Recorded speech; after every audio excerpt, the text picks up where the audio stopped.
The morning sun crept over the vast training grounds of Fort Avalon, a sprawling U.S. military base tucked deep in the green fields of Virginia.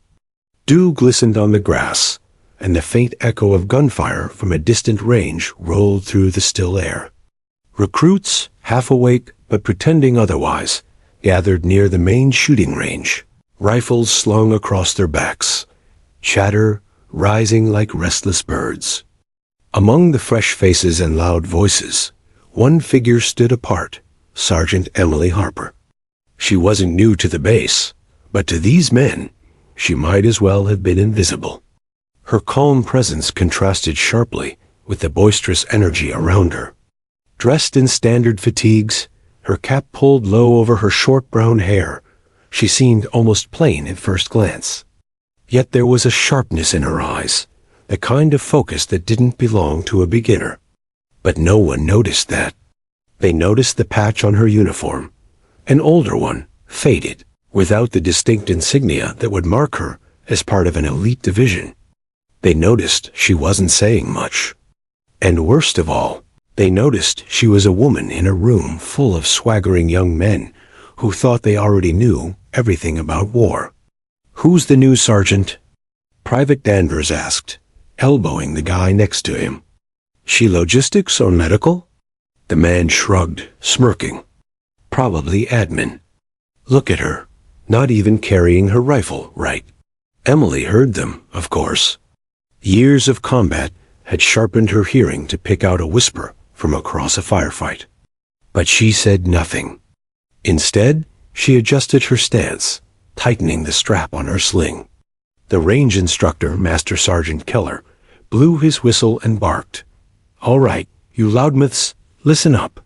Silence fell. Keller was a veteran, a man carved from gravel and caffeine. Today's marksmanship refresher will be divided into 2 teams.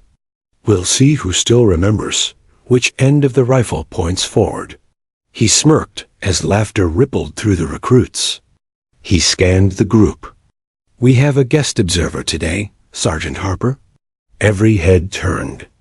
Emily nodded politely, offering a faint smile. Keller didn't elaborate on her role, and that was his first mistake. The young men saw only what they wanted to see, an outsider, quiet and small-framed, standing in their arena. "Observer?" Danvers muttered under his breath. "Maybe she's here to take notes. Maybe she's here to make us look good," another snickered. Emily's expression didn't change. She'd heard worse, on darker nights, in places where laughter meant someone was hiding fear. But this was different. Here, their arrogance wasn't born from fear. It was born from ignorance. The first exercise began, standard 100-yard target shooting. The recruits took their positions, setting up with the casual overconfidence of men who had only ever fired in training. They were loud. Too loud. "Bet I beat you again, Carter." "Dream on, man." "My aim's legendary." "Yeah, legendary for missing." Keller rolled his eyes, but didn't stop them. He'd seen enough ego to know sometimes it needed a bruise to heal. When Emily's turn came, one of the recruits called out, "Hey, Sergeant. Want a few pointers?" The group burst out laughing. Keller started to bark at them, but Emily raised a hand. "It's all right," she said quietly. The laughter dimmed. There was something about her tone, calm, even gentle, but with an edge that silenced them quicker than shouting could. She stepped up to the line, checked her weapon, an M110 rifle, standard issue for marksmen, and adjusted the scope with movements that were almost poetic in precision. Each twist, each motion was deliberate. Her breathing slowed, her posture softened. And then, with one deep exhale, she fired. The shot cracked through the morning air. The bullet tore through the paper target, landing just a few inches from the bullseye. A solid hit, but not perfect. "Not bad," someone called out mockingly. "Almost hit it." Emily lowered the rifle slowly and smiled faintly. "Almost," she said softly, handing it back to Keller. He studied her, one eyebrow raised. There was something in her eyes, a spark, faint but undeniable, like she was holding back. He didn't say anything, though. Not yet. The rest of the recruits took their turns, shooting with loud commentary, cheering each other's misses, bragging about their groupings. To anyone else, it looked like a standard training day. But Keller couldn't shake the feeling that Harper wasn't really trying. Her movements were too smooth, too exact, like someone who had already mastered every mistake they were still making. After the drill, Keller gathered the team. Scores are posted on the board. Some of you might want to spend more time with your rifles than your mirrors. Laughter again. The men dispersed, still chuckling. Emily lingered near the bench, wiping down her weapon quietly. Keller approached her. "Sergeant Harper," he said lowly, "you holding back on me?" She looked up, her expression unreadable. "Not yet, sir." He smiled slightly. "Thought so." For a moment, their eyes met. Two soldiers who had both seen things the others couldn't imagine. Keller nodded, understanding that whatever her story was, it wasn't an ordinary one. That evening, the recruits lounged in the barracks, replaying the day's events. They mocked Emily again, calling her Sergeant Almost. Someone even mimed her calm shooting stance to roars of laughter. Lopez, the older staff sergeant, watched them silently from his bunk. He'd seen arrogance before, and the painful lessons that usually followed. "You kids ever hear of Operation Silver Dawn?" he asked finally. Danvers frowned. "What's that, some movie?" Lopez shook his head. It was real. Small unit trapped outside Kandahar. Whole squad saved by a sniper, one shot at a time. "So?" Lopez leaned forward, voice low. That sniper's name was Harper. The room fell quiet for the first time that night. Danvers laughed nervously. "No way. That's just a coincidence." "Maybe," Lopez said. "But maybe not. You ever notice how she moves? Doesn't waste emotion. Doesn't need to." Nobody responded. The laughter died out, replaced by a faint unease. Somewhere deep down, they knew Lopez was right. There was something about her. Something too calm. Too precise. Back in her quarters, Emily sat alone, dismantling and cleaning her rifle piece by piece. The metallic clicks filled the silence. On the table beside her lay a small, worn photograph. 4 soldiers, smiling under the Afghan sun. Only 2 of them were still alive. She ran her thumb over the image, her gaze steady but heavy. Tomorrow, she thought, the jokes would continue. But so would her patience. She had nothing to prove, not to them, not anymore. Still, there was a quiet satisfaction in knowing that someday soon they'd understand exactly who they'd been laughing at. Outside, night fell over Fort Avalon. The range lights flickered off one by one, and in the darkness, Emily Harper slept, calm, steady, and ready. For her, this wasn't just training. It was a reminder, patience always outlasts pride. And soon, they'd learn that lesson the hard way. The morning broke clear and cold over Fort Avalon, the kind of day when the air bit through uniforms, and the smell of gunpowder lingered before the first shot was even fired. The recruits gathered again on the firing range, boots crunching against the gravel, their laughter echoing too loudly for an early hour. Sergeant Emily Harper walked past them, calm as ever. Her rifle rested against her shoulder, her expression unreadable. It wasn't arrogance. It wasn't pride. It was something else, a quiet kind of control, the kind that unnerved people who thrived on noise. Private Danvers spotted her first. "Morning, Sergeant Almost," he called, grinning wide enough for the others to hear. A ripple of laughter followed. Someone else added, "Careful, she might almost hit you if you stand too close." Emily didn't even glance at them. She simply adjusted her gloves and kept walking toward her firing lane. Keller, the range instructor, looked up from his clipboard, frowning slightly. He didn't stop them, though. Not yet. He was curious how long Harper's silence would hold. The drills began again. Short-range bursts, rapid reloads, and controlled pairs. Keller's voice thundered commands. Targets. Fire. Reload. Cease. Each shot echoed off the trees beyond the berm. The recruits' rounds were sloppy. Wide spreads, wasted ammunition, wasted breath. But to them, it was fun. Noise meant power, and as long as they could hit something, they felt invincible. Emily worked in silence, her movements precise, mechanical, almost meditative. She checked her scope, exhaled, and fired, each shot timed perfectly with her heartbeat. The sound of her rifle was softer, more controlled than the others. Still, when she stepped back from her position, she noticed Danvers watching her with a smirk. "You know," he said, resting his rifle casually on his shoulder, "you could probably tighten that grouping if you adjusted your grip. Want me to show you?" The recruits around him snickered. Emily turned her head slightly, her tone calm. "You could try." Danvers grinned, thinking she was teasing. "All right then." He took her rifle without waiting for permission. A rookie mistake, and squared himself at the target. "Now watch carefully, Sergeant. You'll learn something." He fired 3 rounds. One went high, one wide, one off the paper entirely. His friends laughed, but he shrugged, still full of pride.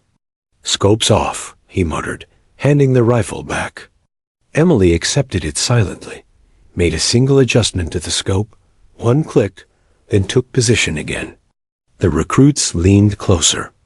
One breath, one squeeze, crack. The bullet punched through the very edge of the bullseye, splitting the previous shot's tier almost perfectly. She fired again, crack, another perfect shot. Then another. Then another. 5 rounds, one ragged hole at the center of the target. The laughter died. Emily lowered the rifle slowly, cleared the chamber, and turned toward them. "Scope's fine," she said simply. The group went quiet for the first time that day. Keller hid a grin behind his clipboard, pretending to write something. But Danvers couldn't let it go. His pride wouldn't allow it. "Lucky streak," he muttered. "Even a broken clock's right twice a day." Emily didn't reply. She simply reloaded and stepped back to her lane. Keller called the next drill. Long-range precision shots, prone position, simulated wind drift. "This one," he said loudly, "will separate shooters from spectators." The recruits took their positions. The targets were now 600 yards out, small silhouettes barely visible beyond the haze. Wind flags fluttered across the range. Danvers took the first shot. Missed left. Adjusted. Missed again. Carter followed, a near hit, but still off. Each of them fired, and each missed by inches or feet. Emily waited until last, lying flat against the gravel, her body still as stone. She adjusted the scope, exhaled, and whispered something only the rifle could hear. Crack. The round hit dead center. Keller raised his eyebrows. "Nice shot, Sergeant." She nodded faintly, chambered another round. Crack. Another hit. By the third, even the wind seemed to hold its breath. The recruits stopped talking altogether. They watched her in stunned silence as each bullet struck the target with surgical precision. When she finally stood, brushing dust off her uniform, she glanced at Keller. "Range 0's holding," she said softly. "Winds steady east." He gave a half-smile. "Noted." The recruits shifted awkwardly, some pretending to reload just to avoid eye contact. After the drill, while they packed up gear, Carter whispered to Danvers, "You think she's ex-Special Forces?" Danvers scoffed. "Nah, probably memorized it. Anyone can hit a target when they practice enough. But the tremor in his voice betrayed doubt. Later that afternoon, as they sat in the mess hall, Lopez joined them, the older staff sergeant who rarely spoke but always observed. He set his tray down quietly and said, "You boys sure talk a lot for people who can't shoot straight." Carter chuckled. "Come on, Sarge. She's good, sure, but we're just having fun." Lopez looked at him, his expression unreadable. "Fun," he repeated. "You think she's here for fun?" Danvers shrugged. "She's an observer, right? Probably just taking notes for training Evils." Lopez leaned in, his voice dropping. "You ever wonder why an observer shoots like that? Or why her name rings bells with the older brass?" The recruits exchanged confused looks. "I served in Afghanistan," Lopez continued quietly. "Back in 2010, we had a sniper covering our convoy when we were ambushed outside a village near Kandahar. Never saw her face, but I'll never forget the name, Harper. One of ours said she dropped 7 insurgents in under 2 minutes. Saved all 12 of us." Danvers laughed uneasily. "You think that's her?" "No way." Lopez didn't answer. He just said, "Some people don't need to brag. The ones who've really seen it, they stay quiet." The room went still. Somewhere behind them, Emily sat alone, eating slowly, her focus distant. She didn't hear their conversation, or maybe she did, and chose not to react. She'd grown used to disbelief. Recognition meant nothing to her anymore. After dinner, Keller found her at the range again, cleaning her rifle as the sun dipped below the trees. "You let them get to you?" he asked. Emily looked up, shaking her head. "No, sir. You sure?" She smiled faintly. "I've heard worse. This is just noise." Keller nodded, leaning against a post. "They'll find out soon enough who they're mocking." "Maybe," she said. "Or maybe it's better they don't." "Why's that?" "Because the moment they do," she replied softly, "they'll stop learning." Keller studied her for a long moment, understanding what she meant. The best soldiers weren't the ones who demanded respect. They were the ones who earned it through silence, through steadiness, through proof. As night settled over the base, the range lights flickered to life. Emily stayed behind, firing a few more rounds alone. Each shot rang clean, steady, perfect. She didn't aim to impress anyone. She never had. Every bullet was just a conversation between her and the rifle, a language only the two of them understood. And while the others slept soundly, dreaming of glory and medals, Emily Harper prepared for the day when the truth and her record would finally speak louder than all their laughter combined. The day after the long-range drill, the air around Fort Avalon felt heavier. The usual morning banter of the recruits had quieted. Laughter had turned into murmurs. There was something unspoken in the way they looked at Sergeant Emily Harper. Now, a mixture of curiosity, confusion, and for the first time, respect laced with unease. No one could explain what had changed. She hadn't said a word more than usual. She hadn't raised her voice or sought attention. But that display on the range, those impossible, precise shots, had unsettled the entire platoon. Still, pride dies hard in young soldiers. By lunch, the stories began twisting. "Bet she got lucky," one recruit said, stabbing his fork into his tray. "No way she's that consistent. Maybe Keller rigged the targets." Another chimed in, "I heard she trained with SEALs or something. But that's probably exaggerated." "Exaggerated?" Danvers snorted. "Man, I looked her up on the personnel database last night. Nothing. No photos. No mission logs. No deployment record. It's like she doesn't exist." Lopez, sitting nearby, looked up slowly.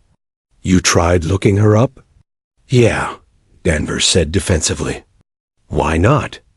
Because if you can't find anything, Lopez said quietly, it means you weren't supposed to. The table went silent. Lopez leaned back in his chair. His face was calm, but his voice had that low, dangerous calm that demanded attention. You kids ever hear about classified ops? The kind that don't make it to your precious database? The recruits exchanged glances. Those people, Lopez continued, the ones you can't find, they don't brag about their service. Because they did things you can't even imagine. Things they'll never talk about. Someone muttered, "You're saying Harper's one of them?" Lopez didn't answer. He didn't need to. Across the mess hall, Emily sat alone as usual, quietly eating, reading through a small, worn notebook. Her posture was straight, movements deliberate. Every so often, she'd glance at the window, as if checking the world outside for threats that no one else could see. She wasn't unaware of the whispers. She heard every word. But she'd long ago learned that explanations only feed disbelief. Let them guess, she thought. They'd find out soon enough. Later that day, during free-fire drills, Keller gathered the group. "We're doing something different today," he announced. "Team exercise, sniper, and spotter pairings. Precision, patience, and coordination. You'll rotate.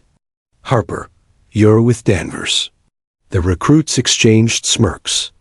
Danvers tried to hide his discomfort with a forced grin. "Great. Maybe she can show me how to almost hit the bullseye again." Emily said nothing, simply nodded and followed him to the firing line.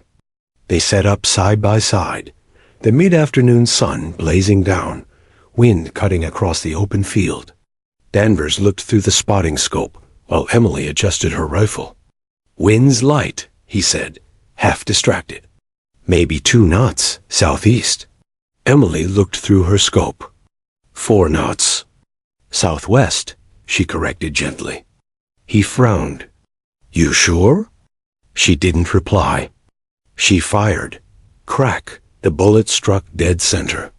Danvers blinked at the spotting scope. "That's impossible. The wind shifted mid. Wind doesn't shift that fast," she said quietly. "You just didn't read the mirage lines." He looked at her blankly. "Heat distortion," she explained, pointing beyond the target line. "The shimmer tells you how air's moving. Watch long enough, and you can see the direction. Feel it." Danvers felt a flush creep up his neck. He'd never even heard of that. She took a second shot, same result. Third shot, another perfect mark. He lowered his scope, voice low. "Who taught you all this?" She paused, eyes still on the scope. "Experience." The tone of that single word silenced him. When the exercise ended, Danvers didn't make another joke. Instead, he packed his gear quietly. As he walked back, he caught Lopez watching him with a knowing smile. That night, the rumors spread further and wilder. "She was in Afghanistan, I swear," someone said. "SEAL Team 10. She probably killed a dozen insurgents with 1 bullet." "No, man," another argued. "I heard she was Delta. That's why her file's wiped." "Come on. You don't believe that." Lopez said nothing. But deep down, he knew truth often hid inside exaggeration. By the next morning, even Keller noticed the shift. The recruits who had once mocked Harper now avoided eye contact. A few tried to act friendly, asking half-joking questions. "Hey, Sergeant," Carter said, "you ever shoot in the desert?" "Must have been crazy out there." Emily glanced up from cleaning her rifle. "Sand's not great for rifles," she said. "Clogs the bolt." "You learn to adapt." He nodded awkwardly, trying to find another question, but her calm tone left no room for small talk. After training, Keller called Lopez into his office. "You were in the same region she served, right?" Keller asked. Lopez nodded. "Afghanistan, 2010, Operation Silver Dawn. I never saw her face. She worked." long-range overwatch, but her name came up after the dust settled. She saved a convoy of ours. I owe my life to that sniper. Keller leaned back in his chair. You think it's the same Harper? Lopez hesitated. It's not a common name. And her shooting? I've never seen anything like it. Keller exhaled slowly. If it is, then she's been through hell. That explains the quiet. That evening, after lights out, Danvers lay awake staring at the ceiling. The barracks were silent, except for the distant hum of generators. He couldn't stop thinking about the way Harper had handled that rifle, the calm, the precision. It wasn't luck. It wasn't even talent. It was something deeper.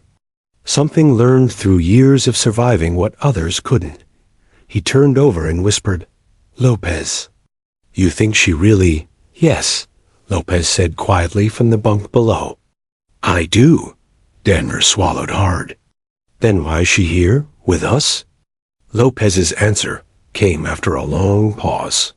Sometimes the military brings back retired specialists to train recruits.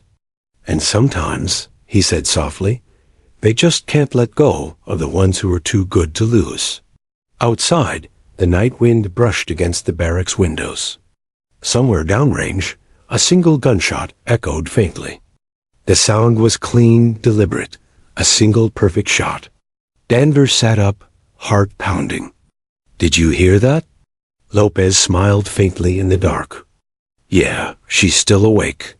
The next morning, Keller received a message marked confidential. The sender, Colonel Mason, Navy SEAL Command. The note was short. Visiting Fort Avalon this week. Heard Harper's with your unit. Make sure she's treated properly. She's earned that much. Keller stared at the message for a long moment. He'd known Mason for years. Tough, no nonsense, respected across all branches. For him to personally vouch for someone meant only one thing. Emily Harper wasn't just good. She was legendary. As the sun rose again over the range, the recruits lined up for another day of training, unaware that their quiet observer's past was about to catch up with her. And when it did, every rumor they'd whispered in disbelief would pale beside the truth. The morning the colonel arrived, Fort Avalon felt different, tense, alert, and electric. Even the birds seemed quieter. Keller had ordered every recruit to line up on the training field, uniforms crisp, boots polished, rifles stacked in perfect formation. Rumors had spread fast the night before. A SEAL colonel, they whispered. Why would someone that high-ranking come here? No one said it aloud, but every eye turned, just once, toward Sergeant Emily Harper. She stood at the far end of the line, calm as ever, her face unreadable beneath her patrol cap. A black SUV rolled up near the field. The door opened, and out stepped Colonel Richard Mason, tall, broad-shouldered, with salt and pepper hair, and a calm that carried the weight of decades. His uniform bore the quiet authority of someone who'd seen too much and talked too little. He didn't need to speak to command respect. His eyes swept across the recruits like radar. When they met Harper's, there was the faintest flicker of recognition.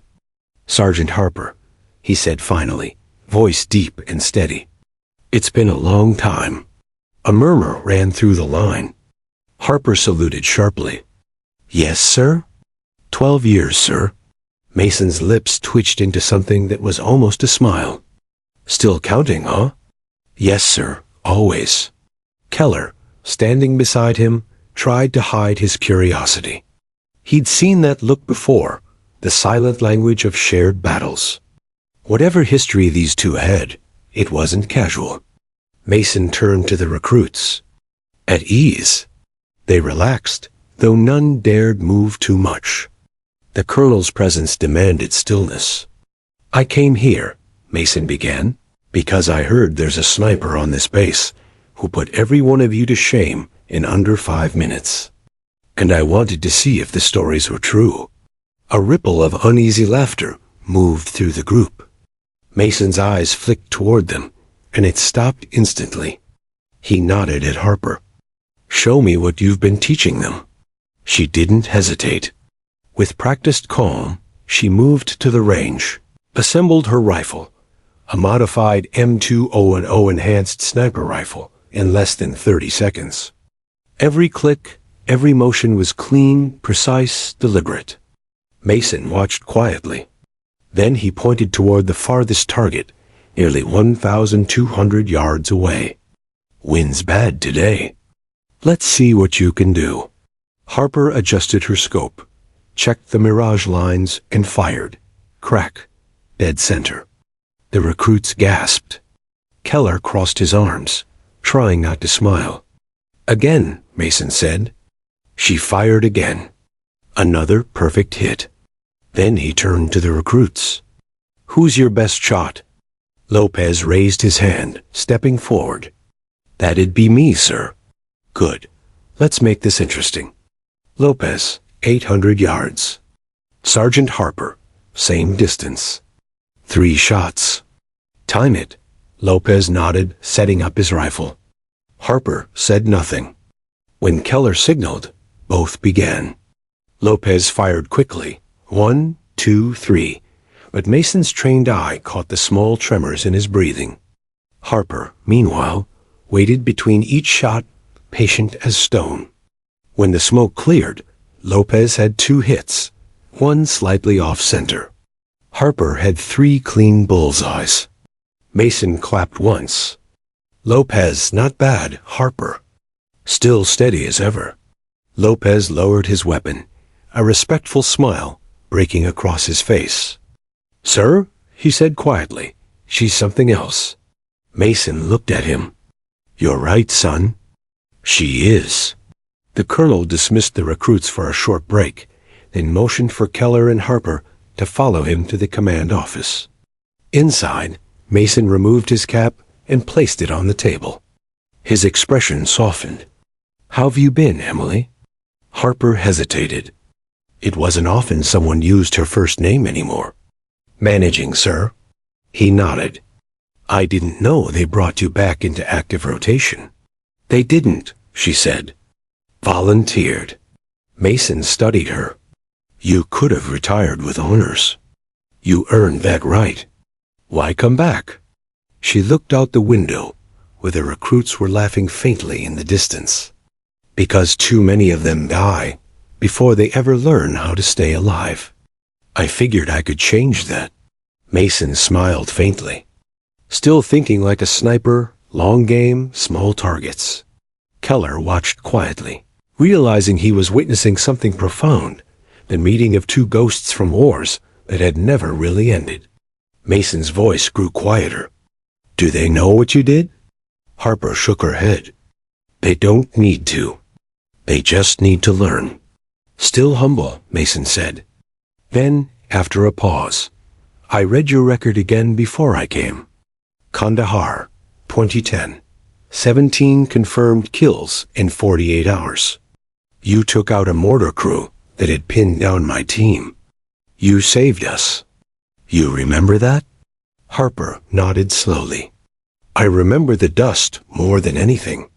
And the silence after." Mason exhaled. "You never took credit. Not once. The report said, 'Unconfirmed sniper support.' You didn't even sign it." She looked back at him. "Sir, the mission wasn't about credit. It was about getting everyone home." For a long moment, no one spoke. The hum of the base outside filled the silence. Finally, Mason straightened. "I came here for more than a visit. There's an advanced sniper program starting next quarter, a joint operation between Army and SEAL instructors. I want you to lead it." Keller blinked. "Lead it?" "Sir, that's not a request," Mason said firmly. "It's an opportunity. For her. For the next generation." Harper didn't react right away. Her face was calm, but her eyes flickered, memories rising and fading like ghosts. "Sir," she said carefully, "I'm honored. But I came here to train recruits, not command operations." Mason studied her. You're still running from it, aren't you? Her silence was answer enough. He softened again. Emily, you can't hide forever. What you've seen, what you've done, those things don't disappear. But they can mean something if you use them. Keller looked at her. He's right, Sergeant. You've changed this entire unit in 2 weeks. Imagine what you could do with an entire program. Outside, the recruits were gathering again, laughing and mimicking shots. Unaware that their quiet sniper was being asked to return to the shadows she'd tried so hard to leave behind. Harper finally spoke. If I agree, I have one condition. Mason raised an eyebrow. Name it. No ceremony. No spotlight. Just results. Mason smiled. Still the same Harper. He extended his hand. You've got yourself a deal. As they shook, Keller could sense something shifting, a story resurfacing that none of them were prepared for. When they stepped outside again, the recruits snapped to attention. Mason glanced at them, then at Harper. Carry on, he said simply, before turning back toward his SUV. As the vehicle drove off, Danvers whispered, So it's true. She's the one they talk about. Lopez nodded. Yeah, and she's not done yet. Harper walked past them, expression unreadable. The wind picked up, carrying the scent of gun oil and dust, the scent of places she thought she'd left behind. That night, long after everyone else had gone to sleep, she sat alone on the range, staring through her rifle scope at the moonlit targets. Each shot she fired echoed into the dark, not as a test, but as a memory. Because for Emily Harper, every bullet still carried a name, a moment, a lesson. And though she didn't say it aloud, deep down she knew, this wasn't the end of her story. It was only the beginning of her return. 3 days after Colonel Mason's visit, the mood at Fort Avalon was different. The laughter had dimmed, the joking faded. The recruits trained harder, moved faster, and for once, listened when Sergeant Harper spoke. But even with respect building, curiosity still burned. What was so special about her that a SEAL colonel would fly across the country to watch her shoot? What had she done that made seasoned veterans speak her name in quiet tones? The answers came sooner than anyone expected. On a humid Friday morning, the alarm siren blared across the base, not the usual drill tone, but the sharp, rising wail of a combat simulation alert. The recruits froze mid-breakfast, trays half full. Keller's voice thundered through the loudspeaker. Field exercise. Full gear, 5 minutes. They scrambled. Boots slammed the floor, helmets clicked into place. Rifles were slung. Within minutes, they were assembled on the dusty training field, adrenaline pumping. Colonel Mason stood beside Keller, arms folded. Today, he announced, you're going to experience something you can't learn from manuals. Pressure. The recruits exchanged uneasy glances. This, Mason continued, is a live combat simulation. You'll be moving through a 10-acre training zone. Opposing force. 1 sniper. Danvers frowned. Just 1, sir? Mason smiled faintly. Yes, 1. He turned toward Harper. Sergeant Harper, your post is already set. Every recruit froze. Lopez muttered, Wait, she's the opposing force? Keller's tone was grim. You wanted to know how a real sniper thinks. Now you'll find out. Harper gave a simple nod, slung her rifle, and disappeared into the brush beyond the training field. She moved like smoke, silent, deliberate, vanishing before they could blink. Mason checked his watch. You have 1 hour. Objective. Retrieve the beacon at the center of the field. But remember, if she tags you, you're out. She be using training rounds, but you'll feel them. Move smart. The recruits spread out in squads. Lopez led 1 team, Danvers another. The forest around the field swallowed them in seconds. The silence that followed was unnerving. Only the wind rustled through the tall grass. Then, crack. The first recruit yelped, clutching his shoulder. A bright red mark loomed where the rubber round had struck. "Harper got Collins," someone shouted. "Where is she?" Danvers hissed. No answer. Another shot. Crack. And another recruit fell to his knees. Lopez ducked behind a fallen tree. "She's moving. Can't see from where." "She's tracking us," Danvers muttered, scanning the ridge. "How the hell?" Before he could finish, another round smacked into the dirt an inch from his boot. "Holy, she's toying with us." From the command post, Mason watched through binoculars, a knowing grin forming. Keller stood beside him, shaking his head. "They have no idea what they're up against." "Exactly," Mason said. "That's the point." Down in the valley, the recruits tried to regroup. Lopez whispered into his radio, "Squad 3, move on my signal. Stay low. Use cover." A faint crack of twigs echoed. They froze. "Wait," Lopez said. "You hear that?" A shadow shifted 20 yards away. He signaled silently, and they aimed. But before anyone fired, crack! Lopez felt the sting of a round hit his vest. He cursed under his breath. She was behind them. Again. For 40 minutes, the recruits crawled, ducked, and dove, their formation collapsing as Harper picked them off one by one. She didn't just shoot. She outthought them. Every movement they made, she seemed to predict.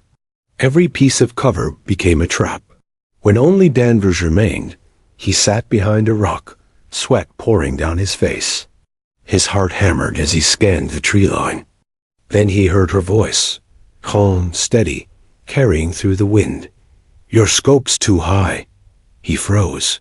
"You're overcompensating for wind that's not there," she continued. He spun, eyes wide. "Where are you?" "Closer than you think." He turned. Too late. Crack! A red mark blossomed on his shoulder. He sighed, lowering his rifle. "I didn't even see you." Harper stepped out from the brush, face calm, rifle lowered. "That's the point," she said quietly. From the command post, Mason checked his watch. 54 minutes. She cleared 14 recruits in under an hour. Keller exhaled. Damn. When the simulation ended, the recruits gathered back at the range, panting and mud-smeared. Mason stood before them, hands clasped behind his back. "Well," he said, "what did you learn?" Danvers raised his hand weakly. "That we're hopeless, sir?" Laughter rippled through the group, but Mason didn't smile. "No. You learned that a sniper doesn't fight with muscle. They fight with patience, with silence, with the ability to see what others miss." He nodded toward Harper. "She's been trying to teach you that. Now you've felt it." The recruits turned toward her. For once, their expressions weren't skeptical. They were in awe. Lopez stepped forward, wiping sweat from his brow. "Ma'am," he said quietly, "how did you know where we'd be every time?" Harper met his gaze. "Because I watched your body language before we started. You rely on your right shoulder too much when you move. It gives away your direction." "Most people do." Lopez blinked. "You noticed that from across the field?" "Noticed it before we even left," she said simply. Keller grinned. "Told you she's scary good." That evening, as the recruits cleaned their gear, Mason approached Harper near the armory. "You did exactly what I hoped," he said. "They'll never forget today." She looked at him. "That wasn't a test for them, was it?" He smiled faintly. "Partly, but mostly for you. I needed to see if you still had the instinct." "And," he chuckled softly, "you never lost it." Her eyes dropped to the rifle in her hands. "Maybe that's not a good thing?" He shook his head. "It's who you are, Emily. But what matters is how you use it now." She nodded slowly, silent for a moment. "You ever think about all the ones we didn't save?" Mason's face darkened. "Every day. But you can't change the past. You can only train the next ones to survive it. As he walked away, Harper stood alone in the fading light. The range stretched out before her, empty and quiet. She set her rifle down, knelt, and ran her fingers through the dirt. For a moment, her mind drifted back. The dust of Kandahar, the cries over radio, the silence after the shot. The ghosts never left. They just learned to whisper softer. When the sun dipped below the horizon, she whispered to the wind, lesson complete. Behind her, unseen in the dusk, Danvers watched. His respect had changed into something deeper, admiration, even awe. He whispered to Lopez later that night, "She's not just training us. She's teaching us to see like her." Lopez nodded. "Yeah, and that's the scariest part, because for the first time, they understood what it meant to be a sniper, and why Sergeant Emily Harper, the quiet ghost of Fort Avalon, was a legend long before they ever met her." The base was quiet again, too quiet. The kind of calm that comes after a storm, when the ground still remembers the thunder. Days had passed since the infamous sniper exercise, but the recruits still whispered about it like a legend. Sergeant Harper had become something between myth and mentor. Every recruit trained harder, stayed longer on the range, studied the wind the way she did. Even Danvers had stopped cracking jokes. He just listened now. But Harper seemed distant. Lopez noticed it first. She'd arrive before dawn, leave long after sunset, her face pale in the floodlights as she fired round after round into the darkness. There was no competition now, no audience. Just her and the rifle, the same rhythm, the same silence. One night, Lopez approached quietly. "Can't sleep either?" Harper didn't turn. "Never could," she said softly. He leaned on the railing beside her. "I've seen you shoot through crosswinds, blind angles, even moving targets. But you look like you're aiming at ghosts tonight." She didn't smile. "Maybe I am." Before he could ask more, the sharp sound of a helicopter broke the stillness. The searchlights swept over the base, and moments later, the whirring blades cut to silence as it landed near the command post. Harper lowered her rifle. "That's not scheduled." Lopez frowned. Who the hell's flying in at midnight? They didn't have to wait long to find out. Keller appeared moments later, his expression unusually tense. "Sergeant Harper," he said, "you're wanted in the briefing room. Now." She followed without a word.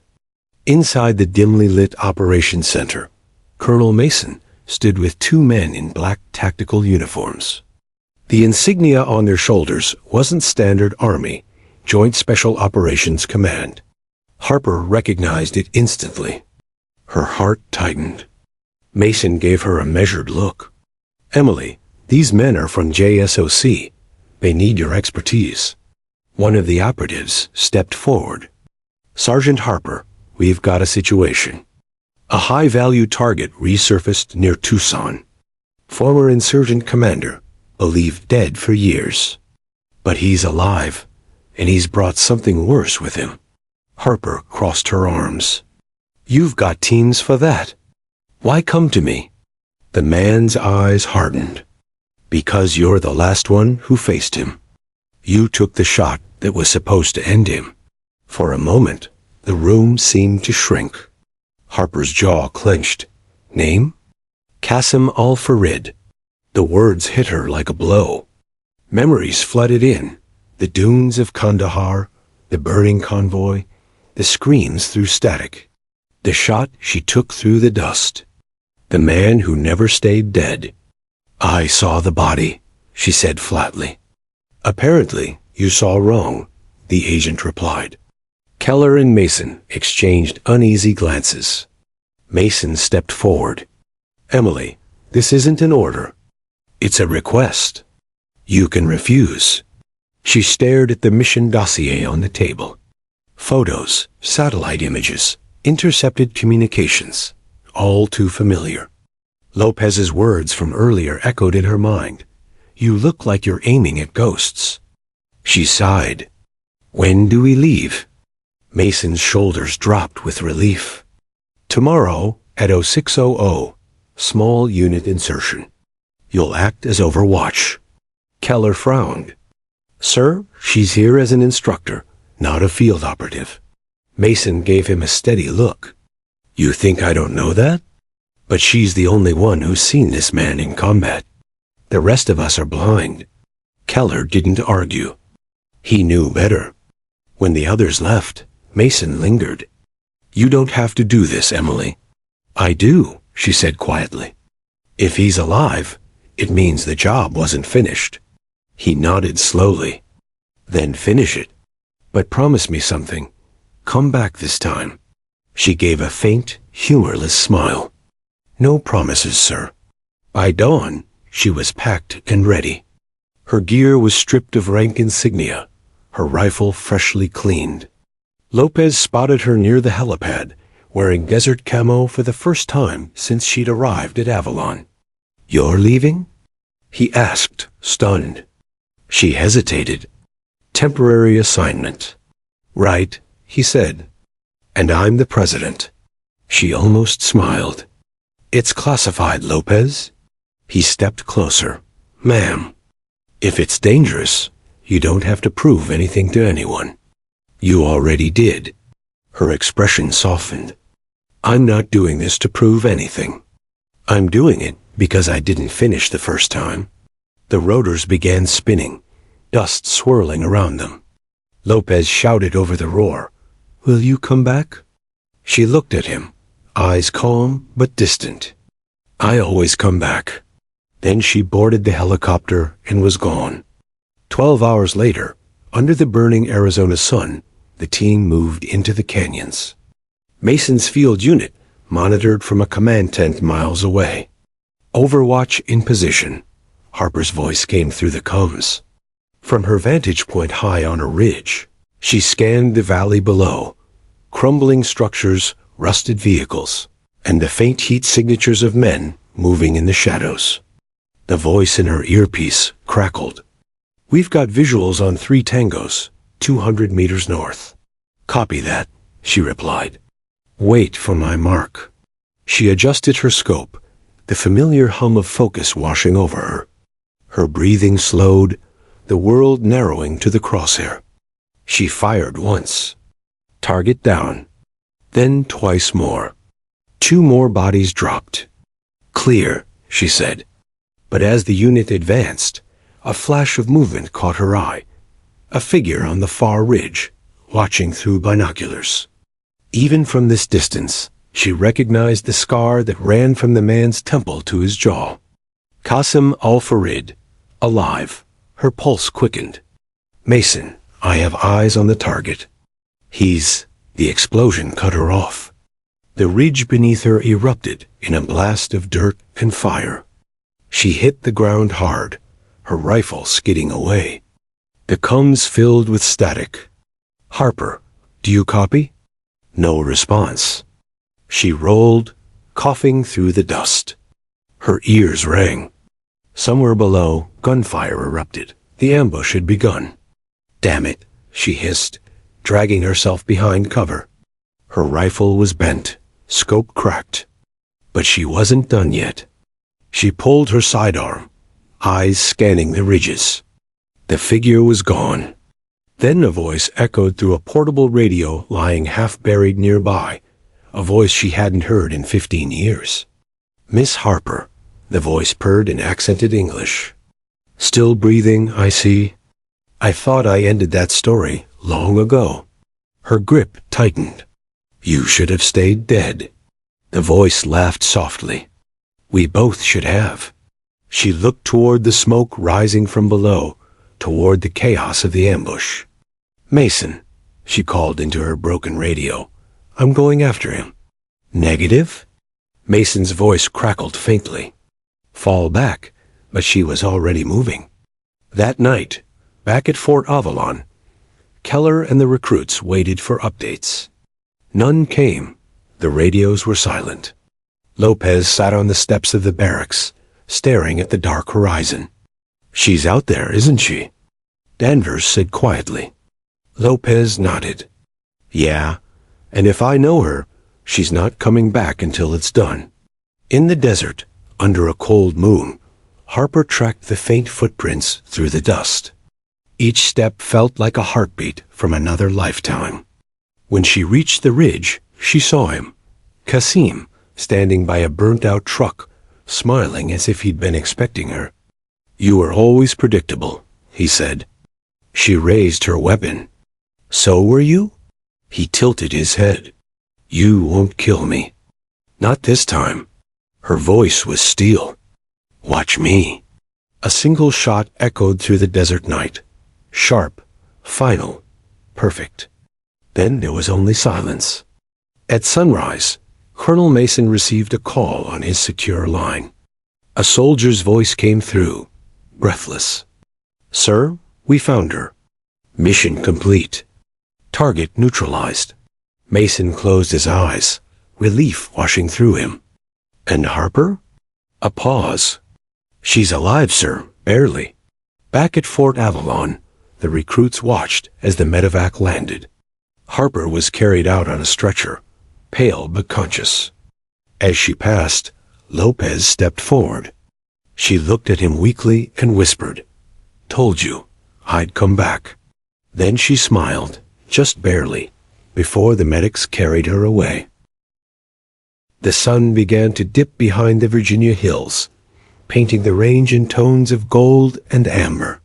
The recruits, once full of cocky grins and careless laughter, now sat cross-legged on the dusty ground. Their rifles lay neatly beside them. No one dared speak. The silence that hung over the group was not just respect, it was awe. The air still smelled faintly of gunpowder from Emily Harper's demonstration, the echoes of her final perfect shot still ringing in their minds. Emily stood before them, not as a drill instructor barking orders, but as something steadier, quieter, a presence they couldn't quite define.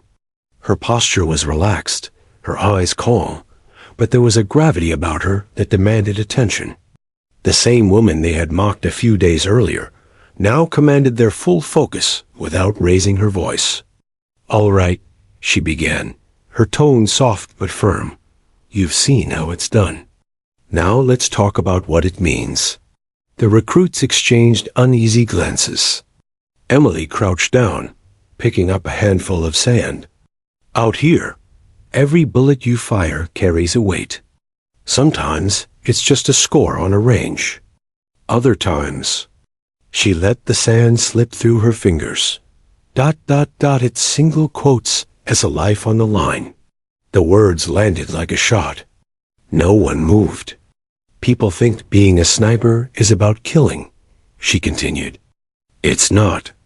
It's about patience, observation, discipline, most of all. It's about respect for your weapon, for your teammates, for the people on both sides of that scope." Her gaze shifted to the horizon as if she could see 1,000 memories flickering there. Places she'd been, people she'd lost. When you pull that trigger, you're making a promise. That you understand the consequence of what comes next. Lopez, the older sergeant who had suspected the truth about her, finally spoke. "You've seen combat, haven't you?" Emily nodded slowly. "More times than I wish I had?" The recruits leaned in as she began to speak. Not like she was telling a story, but like she was reliving something she had buried deep. "There was a mission in Kandahar," she said, her voice steady but low. "Convoy ambushed. Dust everywhere. Couldn't see 20 feet ahead. My spotter took a hit, right next to me. I didn't have time to think. Just react." She paused, drawing in a breath. "I took out the shooters one by one. 13 shots. 13 men. Each one a heartbeat apart. No one dared interrupt. Even the colonel, who had stayed back to listen, lowered his head. When the dust cleared," she continued, "I realized I hadn't moved in nearly 6 minutes. I was still aiming, finger on the trigger. That's when I learned. It's not the pulling that's hard. It's the moments after, when you realize how permanent that sound is. Her voice faded into the wind. The recruits looked at her differently now. The arrogance that once filled them had turned to humility. She looked around the group. You boys laughed when I first came here. You thought quiet meant weak. That stillness meant soft. But real strength doesn't shout. It doesn't need to. Private Daniels, one of the loudest from earlier in the week, cleared his throat.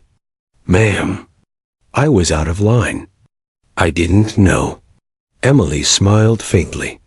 That's why you're here, to learn. But understand something, Daniels. Respect isn't about rank or medals. It's about knowing someone's story before you judge them. A light breeze swept through the range, rustling the flags above the training posts. The colonel stepped forward then, hands behind his back. You heard the sergeant, he said, his voice resonating through the clearing. What you saw today isn't about skill, it's about mindset. I've seen soldiers with perfect aim and no discipline. They don't last. But those who listen, who stay grounded, they're the ones who make it home. Emily turned back to the recruits. I'm not here to impress you, she said. I'm here because one day, one of you might be in a situation where silence saves a life, yours or someone else's. That's when you'll understand what I mean. The group remained motionless, processing her words. Emily walked over to the nearest rifle, picked it up, and checked its chamber with methodical grace. Every weapon has a voice, she said. You learn to listen to it, to respect it. You don't fight it, you work with it. She demonstrated the proper way to cradle the rifle, her movements fluid, almost elegant. Then she handed it to one of the younger recruits, a nervous 19-year-old named Carter. Show me what you remember. Carter adjusted his stance. She corrected him gently. Shoulders down.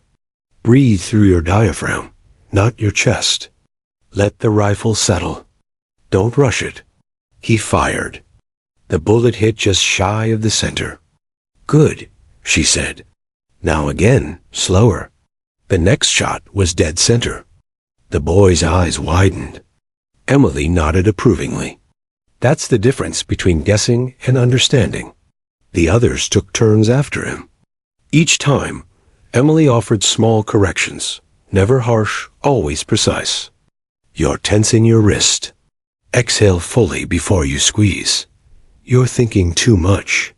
Her voice was calm, rhythmically guiding them through every motion. It was less a training session and more a meditation. By the end of the evening, the group was transformed. Their targets, once riddled with scattered holes, now showed tight groupings near the center. When Emily finally called the session to an end, the recruits clapped softly, not out of obligation, but genuine respect. As the crowd began to disperse, Colonel Mason approached Emily. You've done more for these kids in a few hours than most instructors manage in weeks. Emily shrugged. They just needed to be reminded why they're here. He smiled. You've still got it, Harper. She looked toward the horizon, where the sky had turned from gold to violet. You never really lose it, sir. You just learn to carry it differently. Mason studied her for a moment. You know, you could take over sniper instruction full-time. I could make that happen. Emily shook her head slightly. Maybe later. For now, I think they've learned enough. The colonel nodded, understanding the quiet finality in her tone. As he walked away, Lopez stepped up beside her. You know, Harper, they'll talk about this day for a long time. Emily smiled faintly. Maybe. But what matters is they remember why it mattered. She picked up her gear bag, slinging it over her shoulder, and started toward the barracks. Behind her, the recruits watched silently, not daring to break the moment. When she reached the gate, Daniels called out, "Ma'am." She turned. He saluted sharply. "Thank you for teaching us right." Emily returned the salute, her expression calm. Don't thank me. Just pass it on." And with that, she walked into the fading light, her boots leaving soft prints in the dust. A quiet reminder that true power doesn't always come with noise, but with presence. That evening, every recruit cleaned his weapon with newfound care. Not because it was an order, but because they finally understood the meaning behind her words. Somewhere in the stillness of the range, where the air smelled faintly of oil and steel, Emily Harper's lesson echoed long after she was gone. Skill fades. Ego breaks. But respect will keep you alive. The first snow of winter had begun to settle over Fort Avalon, dusting the range in white and softening the harsh lines of the training grounds. The air was crisp, carrying the faint scent of pine and gunpowder. Inside the barracks, the recruits were quiet, not because they were tired, but because a new understanding had settled over them like a shield. Emily Harper had returned from her field assignment months earlier, scarred, fatigued, but alive. The mission in Arizona had changed her, more than anyone could see. But in her usual way, she carried it silently, as if the weight of those memories was just another piece of the rifle she carried with her. Steady, calibrated, and precise. The recruits gathered around the range, one last time for the end-of-year assessment. Normally, the day would have been filled with laughter, boisterous competition, and small, careless mistakes. But this year was different. The energy was tense, reverent, and Emily Harper was at the center of it. She walked across the gravel, her boots crunching softly. Her presence was quiet, but commanding. She carried a small notebook, pages filled with notes, sketches, wind calculations, and tactical strategies. Every line was a lesson, every calculation a story of patience and observation. Colonel Mason stood near the observation tower, watching her work. He had returned to witness the culmination of her training. The look on his face was one of pride, not the kind that comes from orders executed flawlessly, but the quiet pride that comes from seeing someone transform a group, molding potential into skill. Emily addressed the recruits. Today isn't about testing your speed or how fast you can fire. It's about understanding. Understanding the weapon, your environment, and most importantly, yourself. She demonstrated the proper stance, her movements fluid and controlled. Her finger brushed the trigger lightly, a reminder that even the smallest motion carries weight. "A sniper does not rush," she said. "Every second counts. Every breath matters. Your rifle is an extension of you, but it is not you. Respect it. Respect the moment." The recruits followed her instructions carefully, each movement deliberate. The younger soldiers, once skeptical of her silence and calm demeanor, now mirrored her precision. The room that had once been full of uncertainty now radiated focus. Danvers, who had spent the last year mocking and questioning her, now observed silently. Every shot he fired was calculated, each adjustment made with care. He glanced at Harper, realizing for the first time that the woman he had once dismissed had not only saved lives, but had also reshaped his understanding of what it meant to be a soldier. Lopez approached Harper quietly. "You've changed them," he said softly. "More than you know." Emily nodded, eyes still focused on the target. "I hope so. But I didn't do it alone. They had to want it. I just guided them to see what was already possible." Colonel Mason stepped down from the observation tower and approached. "Emily," he said, his voice quiet but firm, "you've created more than sharpshooters here. You've created thinkers, observers, and guardians. That's the legacy of your work." Emily's lips curved slightly, just enough to show acknowledgement. She didn't need praise. She had never needed it. But she understood the weight of those words. Legacy was not medals or accolades. It was influence, the silent echo that shapes others long after you are gone. The recruits lined up for their final exercise, a simulated long-range engagement designed to test everything Harper had taught them. She moved among them, observing, correcting, guiding. She did not shout or demand attention. She simply existed there, a calm force, the quiet eye of a storm. Carter, the young recruit who had first fired under her watchful eye months ago, took his position. His stance was precise, his breathing controlled. He fired, a perfect shot. Another.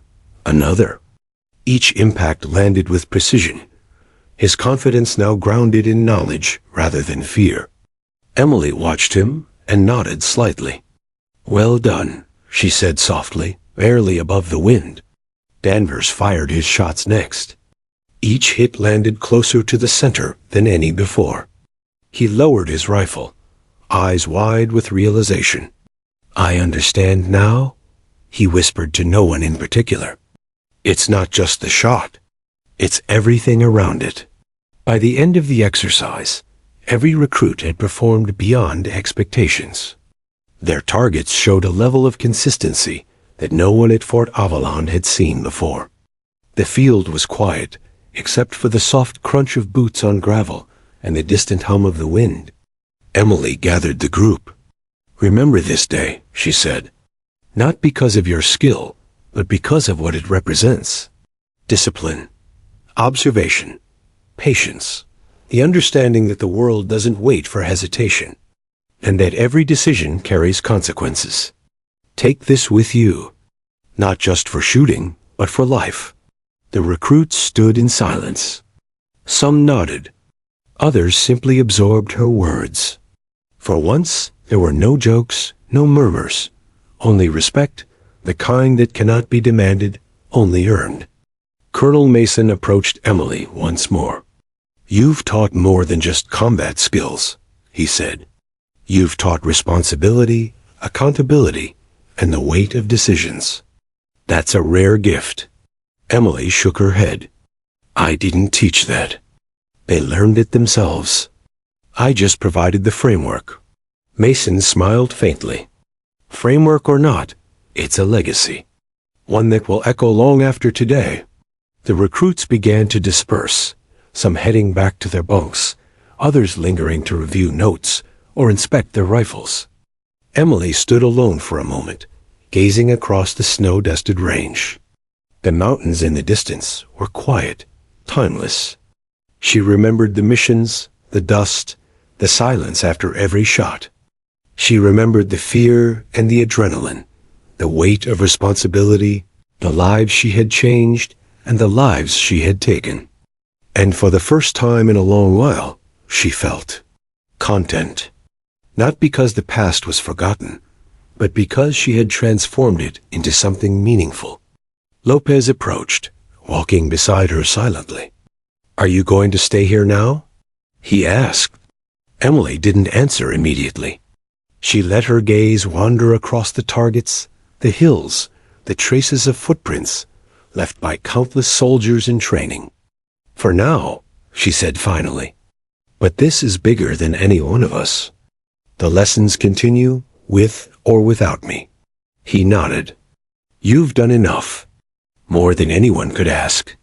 She allowed herself a small, fleeting smile. Enough isn't measured in medals or reports.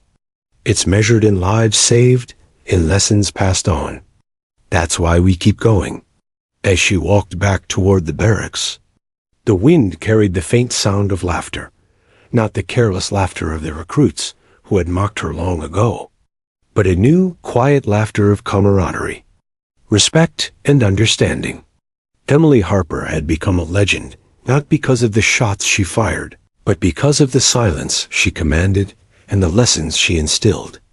That night, under the snow-covered sky, Fort Avalon was quiet. The targets, the rifles, the fields, all held echoes of her presence. And though she would eventually leave again, as she always had, the impact of her legacy would remain, etched into the minds, hearts, and souls of the recruits she had trained. Emily Harper, the quiet sniper, the observer in the shadows, the teacher of patience and precision, had finally completed her mission, not on the battlefield, but in shaping a new generation of soldiers who who would carry her lessons forward. In the end, it wasn't about being seen. It was about being remembered in the right way, in the silence that follows excellence, in the unspoken respect that lasts a lifetime. And as the last light faded behind the mountains, one thing was certain. Her story, quiet though it had been, would never be forgotten.